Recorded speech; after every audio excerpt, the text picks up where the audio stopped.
It used to be quite a while ago that literacy was kind of an all or nothing skill. We had a benchmark of about grade 10. So when we said literacy 10 or 20 years ago, we thought that that meant if you could read and write up to a grade 10 level, you had literacy skills.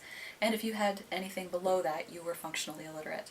And in the last decade or two, we've moved away from the concept of having a benchmark approach to literacy.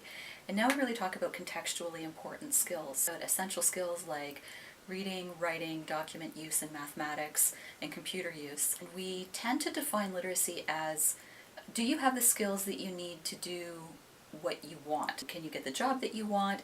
Can you assist your children with their homework if that's necessary? Can you go back to further education and training and be successful? So do you have the fundamental essential skills to meet your personal goals? We frequently talk to people about getting a job at Rona, so we'll meet men or women who have been in the workforce and they think they might like to get a part-time job at Rona. They will come to us with as a problem is they don't remember how to calculate area and perimeter.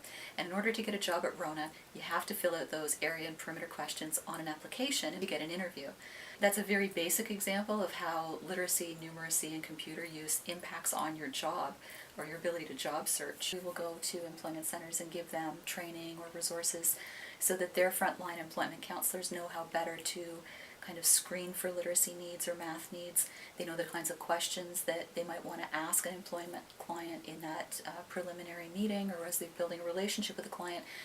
So the client feels comfortable to say, I don't think my math skills are strong enough to do the types of jobs I'd like to do. It's definitely an investment, and in fact, there's been some research that has been carried out suggesting that for every dollar that you spend on training, you're going to get back a return on investment. The more education, the more training you have, the higher rate of pay you're usually able to get in the workforce, and therefore the higher taxes you pay, the more goods and services you buy, the better off ultimately you're going to be. But the better off society is going to be. Not having good literacy skills bleeds into a lot of other difficulties in life. So you're more likely to have health problems, you're more likely to be on income support, you're more likely to be chronically under or unemployed, you're more likely to have all different types of other systemic community problems.